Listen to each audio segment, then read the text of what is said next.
Good morning, everyone. Let me start by welcoming each of you to the 2023 ACC Football Kickoff. We thank you for coming to Charlotte and for your time and investment in covering the ACC, our membership, and intercollegiate athletics. I also want to recognize ACC Network for its live coverage of our now 3-day event. If there's anything we can help you with throughout the event, please let me or our staff know. Before I share some thoughts about the conference and our tremendous student athletes, I want to pause and remember three important members of the ACC family. At the end of last season, we tragically lost Virginia student athletes Lavelle Davis Jr., Devin Chandler, and Deshaun Perry. There are still no words that can fully express our collective grief over this devastating and senseless loss. Our hearts and prayers remain with their families, teammates, and the entire University of Virginia community. And Lavelle, Devin, and Deshaun, you will never be forgotten by your ACC family. It's a privilege to be here and to share the incredible excitement that's happening in the ACC. Let me start by acknowledging the city of Charlotte, our new conference home. Just a few blocks away on the 12th floor of the Legacy Union Building, renovation work will soon be complete, and our staff will be moving into this space in the weeks ahead. Since announcing our relocation back in September, there has been a lot of positive energy between the city, the conference, and our membership. We've already held multiple league meetings in Uptown, which simultaneously provided the opportunity for our school leaders to meet with community and business leaders and the many sports teams that call Charlotte home. As we ramp up our presence in Charlotte in the weeks and months ahead, we anticipate strengthening our relationship with the city through meaningful partnerships, including future events and championships. With nearly 90,000 ACC school alumni in the Queen City, our bond is already strong. Running parallel to our office relocation is a new strategic marketing and branding initiative that we began in January. After a thorough process that included not only the conference, but our 15 member schools, we are proud to be partnering with Wasserman and their creative agency Laundry Service. We look forward to the next month when we will launch, in conjunction with our schools, our new forward-facing brand campaign that will be inclusive of television, radio, out-of-home, and digital and social assets. In addition to our focus on our future in Charlotte, we remain in constant communication with Disney and ESPN, as there is no single business partnership in our industry that is valued more than with a conference's media rights holder. And certainly one of the most turbulent times in history for both media and college sports, I and the ACC have never felt better about our relationship than we do today. Our commitment to collaborate on ways to advance the ACC from both a revenue and exposure standpoint has been unwavering. The work that's been done over this past year, particularly in the last 6 months, as the Disney leadership and ESPN has been solidified, has been incredibly important to our partnership.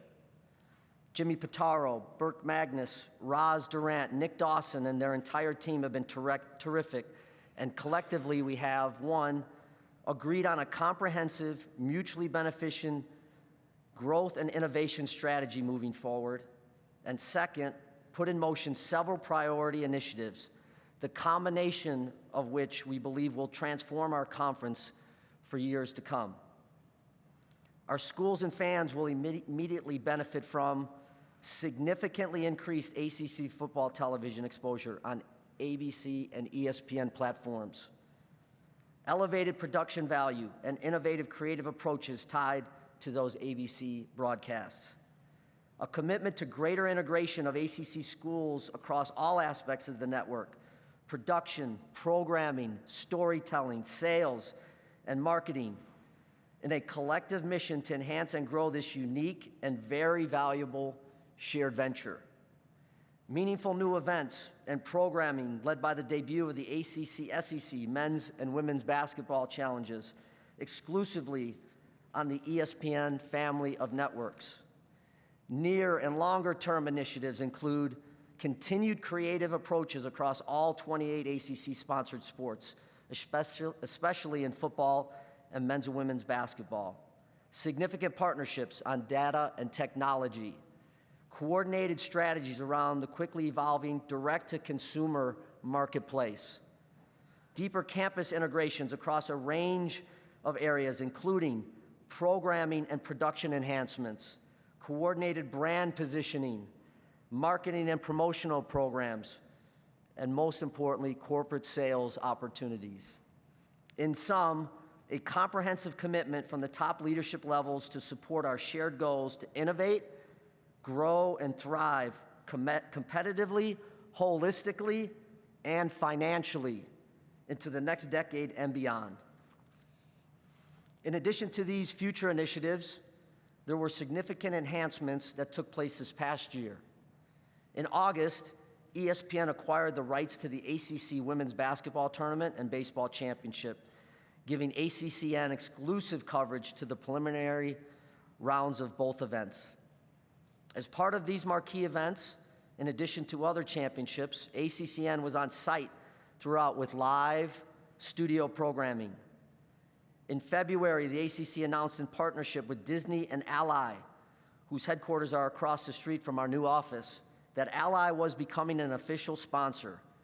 In addition to their sponsorship of the league, Ally is the title sponsor of the ACC Women's Basketball Tournament and Women's Soccer Championship, and was the presenting sponsor of the 2023 ACC Women's Lacrosse Championship.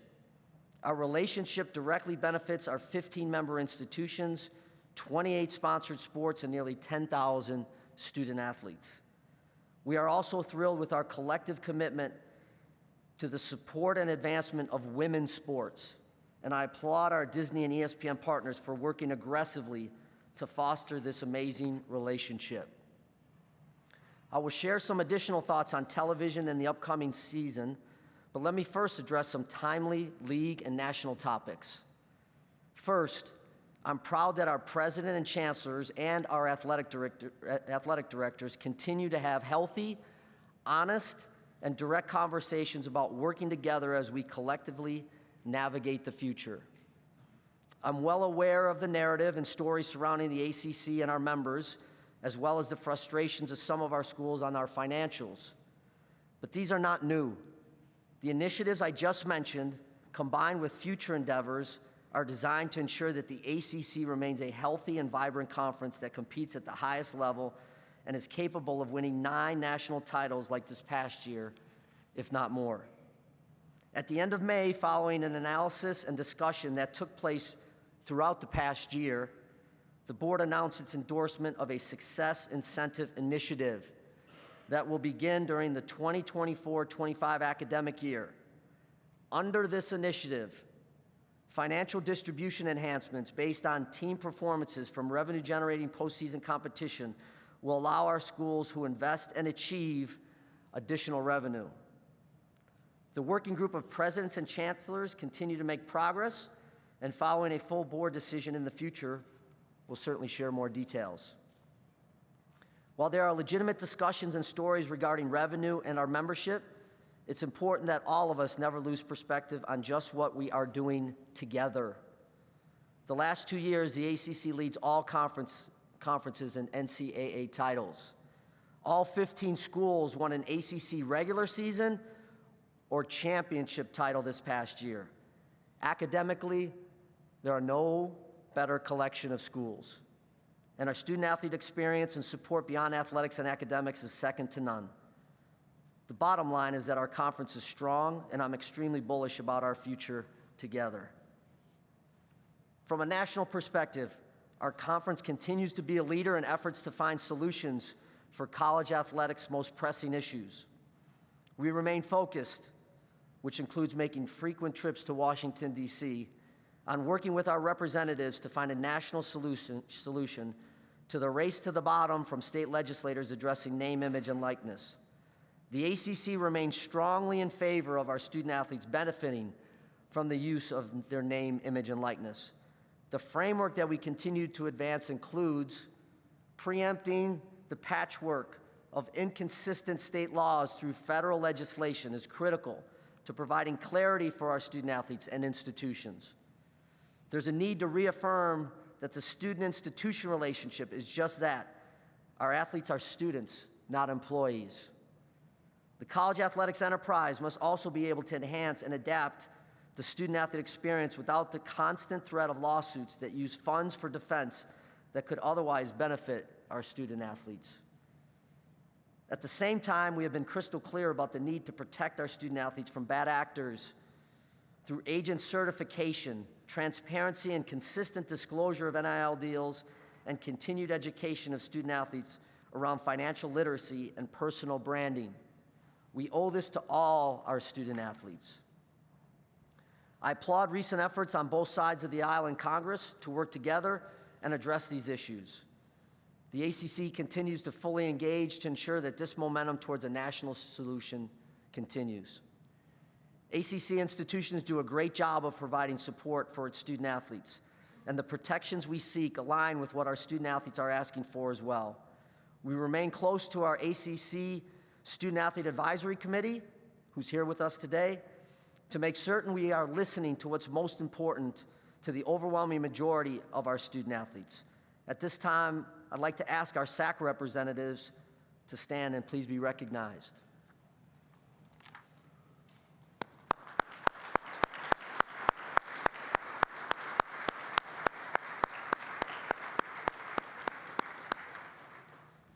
Our student-athletes and those that compete in other leagues represent not only themselves, their families, schools, and conferences, and even their countries. As we look ahead to the 2024 Olympic Games, consider this. Currently, there are more than 100 current or former ACC athletes from 15 sports training on U.S. national teams that aim to qualify for the Paris Olympic Games. The 2023 FINA World Championships began on July 22nd, and 11 different ACC swimmers will represent Team USA and their schools on the international stage. Team USA's opening match of the 2023 FIFA World Cup this past Friday, 5 ACC athletes from 4 different schools wore the red, white, and blue as Team USA seeks to claim its 3rd consecutive championships title this summer. Speaking of the Women's World Cup, a total of 29 current and former ACC student-athletes representing 9 different countries are competing on this year's biggest stage. College sports has been incredibly important and successful in providing broad-based programming and educational opportunities for young men and women, which is why it is imperative for the college community to address today's challenges. Wherever possible, in addition to any assistance we receive from Washington, D.C. How might the college community and the ACC continue to lead in order to bring more clarity and sanity to the current environment? First, NCAA regulations currently prohibit inducements and pay-for-play. These restrictions must be addressed via a robust national enforcement effort to the extent possible within current state NIL laws. Second, NCAA regulations currently prohibit boosters from engaging in recruitment of prospects. The reports of booster engagement and recruiting through collectives and other efforts under the label of NIL are widespread. I will repeat, I strongly and the conference strongly supports student-athletes' ability to monetize their name, image, and likeness through endorsement contracts, social media opportunities, and other legitimate NIL activities. Payments by boosters tied to attendance at a specific institution is not legitimate NIL activity. Third, we must act to develop guardrails to ensure that student-athletes have access to NIL opportunities, untainted by inducements, as well as reliable information about legitimate NIL opportunities and value. The recent unprecedented transfers of student-athletes are tainted by inducements disguised as NIL money. Too many student-athletes enter the transfer portal based on rumor or bad advice, only to find they have no place to go. It's the ultimate game of musical chairs. This is detrimental to their education and future. Must stop. We can assist student athletes by providing as much transparency as possible regarding NIL.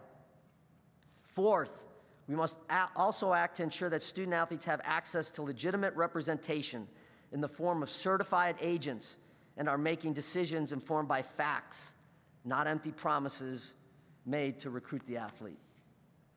The current opportunities for student athletes are immense, and I will continue to work with others in the college community to protect those opportunities and ensure they are untainted by inducements, bad actors, and false promises.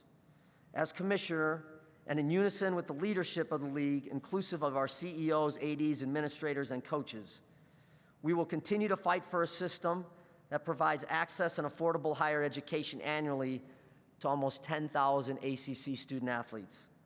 We will continue to fight for a system that has provided countless opportunities for young men and women to develop the skills necessary to become leaders when they otherwise may not have had access to college. We will fight for a system that provides the opportunity for student athletes to realize their dream of being a professional athlete or representing their country on the biggest international stages.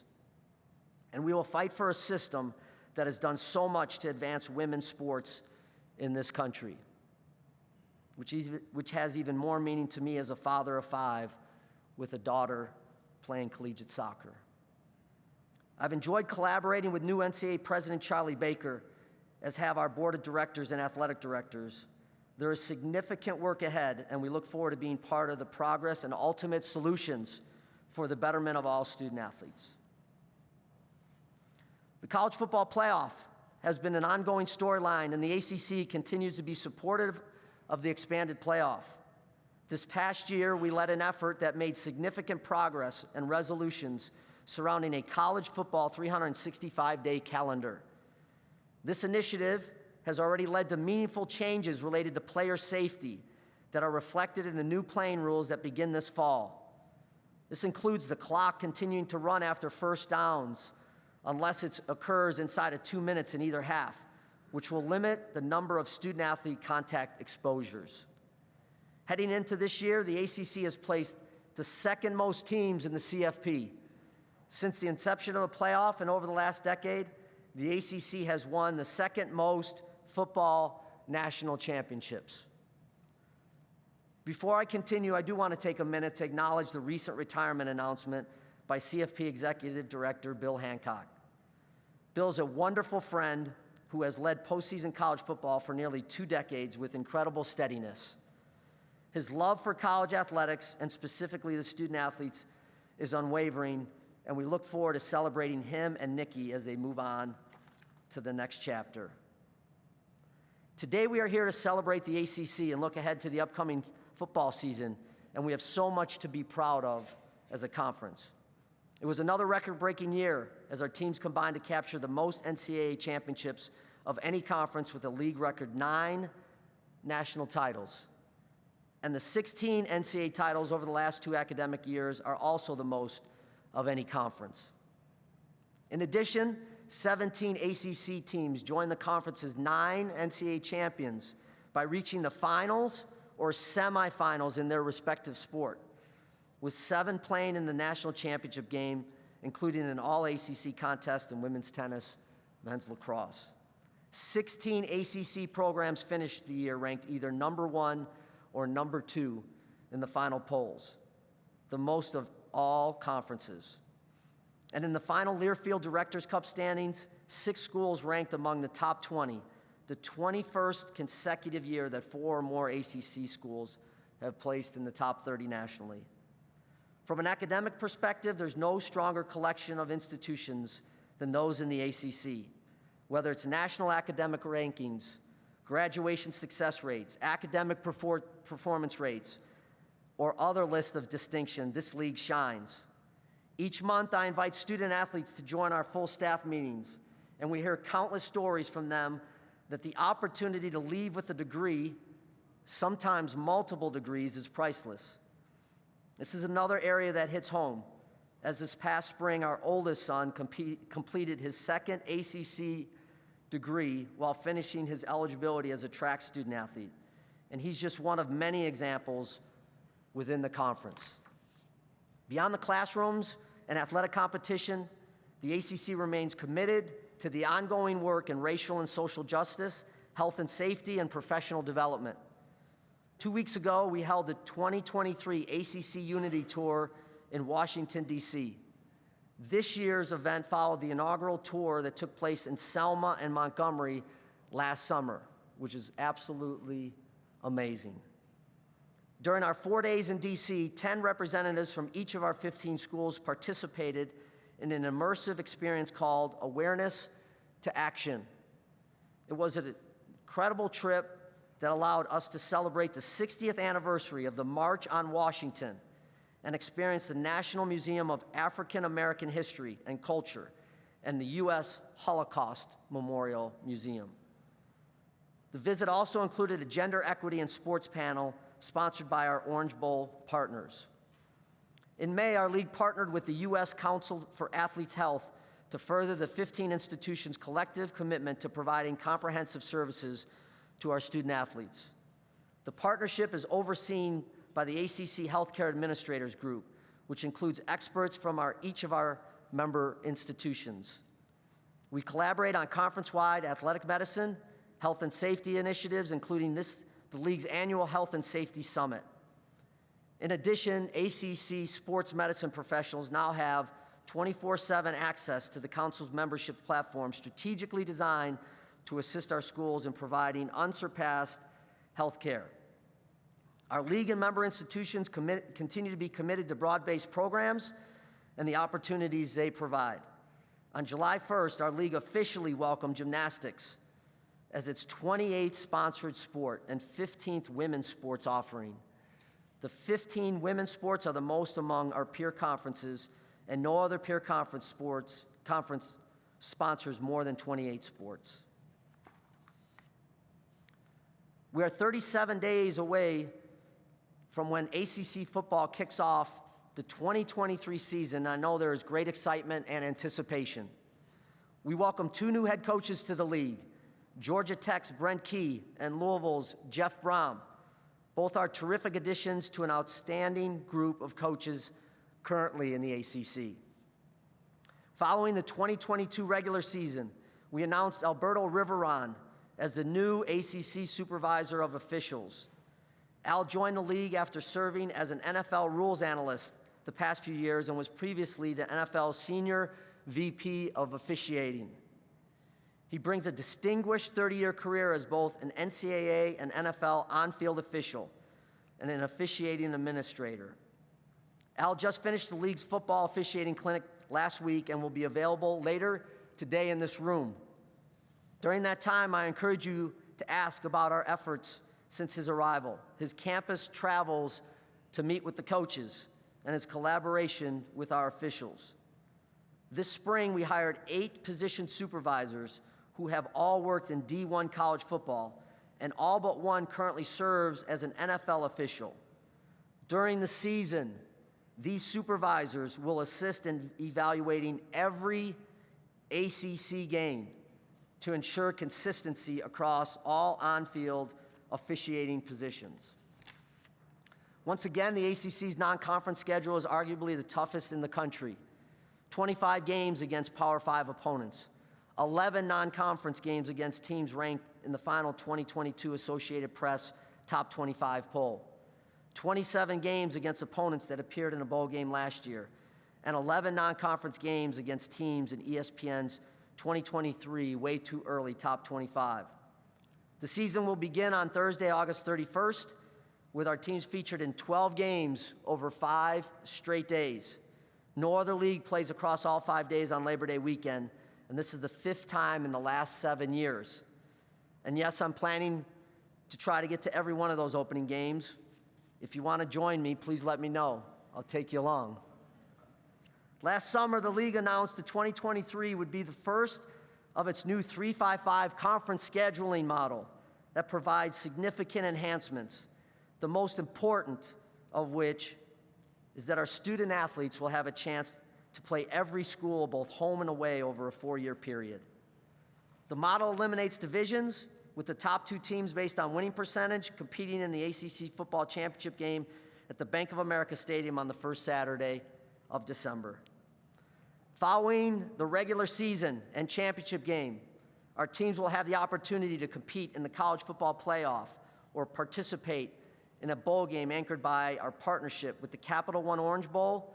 The ACC has 12 amazing bowl destinations throughout the country that all provide memorable experiences. As I indicated earlier, and in conjunction with our partners at ESPN, we have significantly increased ACC football television exposure on ABC and ESPN platforms. During the first 3 weeks, the ACC has scheduled a pair of games on ABC's Saturday Night Football, as well as 11 appearances on ABC, ESPN, ESPN2. In total, 7 ACC contests are scheduled for national ABC broadcast, and ACC Network will also feature 13 games. In fact, of the 10 full national ABC telecasts, 7 of them feature 7 different institutions. We're also thrilled that ESPN's College Game Day announced yesterday that they will be live from the Queen City on Saturday, September 2nd. College football's premier pregame show will air ahead of the primetime Duke's Mayo Classic featuring North Carolina. In addition to our partners at ESPN, we welcome the CW Network to our lineup of broadcast partners. Beginning this year, the CW will broadcast 13 ACC football games throughout the regular season. Raycom will produce the games, and we are thrilled with the CW's national distribution. Beginning in August, ACC Network will embark on the 3rd annual ACC football road trip. Once again, this initiative will deliver 14 one-hour shows airing in prime time from each of our campuses. Following this forum, I'll invite the ACC Network to come up and make an announcement. There continues to be significant excitement surrounding the future of ACCN and its football programming. Before I close, and unrelated to the ACC, I do want to briefly address the ongoing matter at Northwestern, as I'm sure some of you have questions. As you are aware, I released a statement last week. This is a very difficult time for the Northwestern community, and my heart goes out to any person who carries the burden of mistreatment or who has been harmed in any way. During my 30-year career in college athletics, my highest priority has always been the health and safety of all student athletes. As you know, with this matter in litigation, I'm unable to share anything more at this time. I'm happy to address your questions about the ACC and ACC football. So let me turn it over to Amy and we'll get started. Thanks, Commish. We will get to as many questions as we can here this morning. We do have multiple microphone holders placed throughout the room, so if you could make sure